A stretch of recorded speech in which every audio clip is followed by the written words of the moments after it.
চলে আসলাম পিসি বাড়ির আরেকটা পুজোর ব্লগ। আগের দিনে ব্লগটা তোমরা দেখেছোই, মাকে সাজাতে গিয়েছিলাম। এরপরে মাকে সাজিয়ে গুজিয়ে বাড়ি আনার পালা।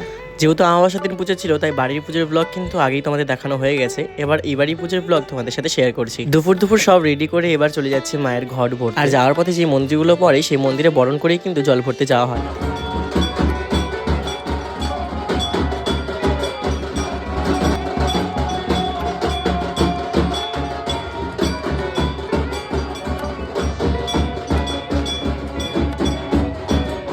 প্রথমে মিষ্টি মায়ের মন্দির, তারপরে বড় মায়ের মন্দির, এরকম করতে করতে প্রত্যেকটা মন্দিরে পুজো দেওয়ার পর কিন্তু আমরা ঘট ভরতে যাই। ঠাকুরের ঘটের জল ভরে আনার পর সন্ধ্যাবেলা প্রচুর মেঘ ডাকছিল, মনে হচ্ছিল তখনই জানি বৃষ্টি নেমে আসবে। যেহেতু এটা শ্রাবণ মাস, যখন তখন বৃষ্টি নামতে পারে, এই জন্য কিন্তু সন্ধ্যায় বেরিয়ে পড়ছিলাম মাকে আনতে যাওয়ার জন্য।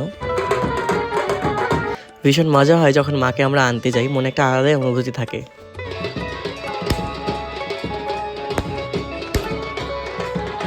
বাড়িতে এনে মায়ের ঘোমটা খোলে, তারপরে মায়ের যত সোনার জিনিস বা রূপার জিনিস থাকে সেগুলো পরিয়ে দেওয়া হয় একে একে করে। তারপরে কিন্তু শুরু হয় মায়ের বরণ, আর মায়ের গেটের সামনে থেকে মাকে বরণ করে তারপরে মন্দিরে তোলা হয়। এরপর এক এক বুনু, তারপরে আমি, তারপরে পিসিমণি, তারপরে বাড়ির সকলে মিলেই কিন্তু এক এক করে সবাই বরণ করে নেয়।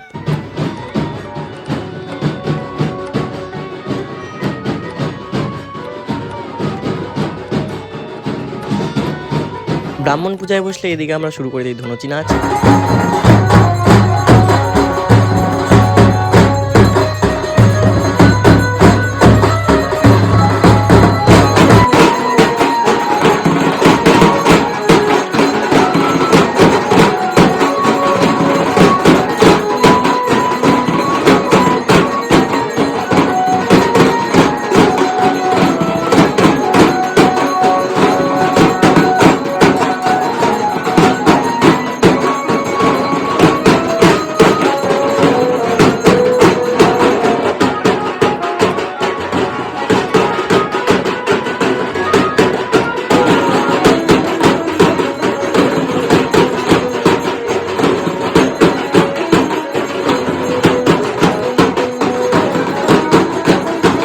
সব শেষে হয় মায়ের যজ্ঞ, আর সেখানে আমরা আহুতি দিয়েছিলাম।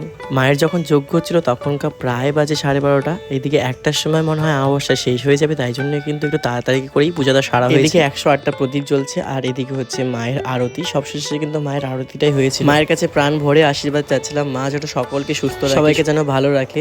এভাবেই সুন্দর করে আমরা ছোট মায়ের পুজোটি শেষ করলাম আজকে। সবাই ভালো থেকো, সুস্থ থেকো, এটাই কামনা করি।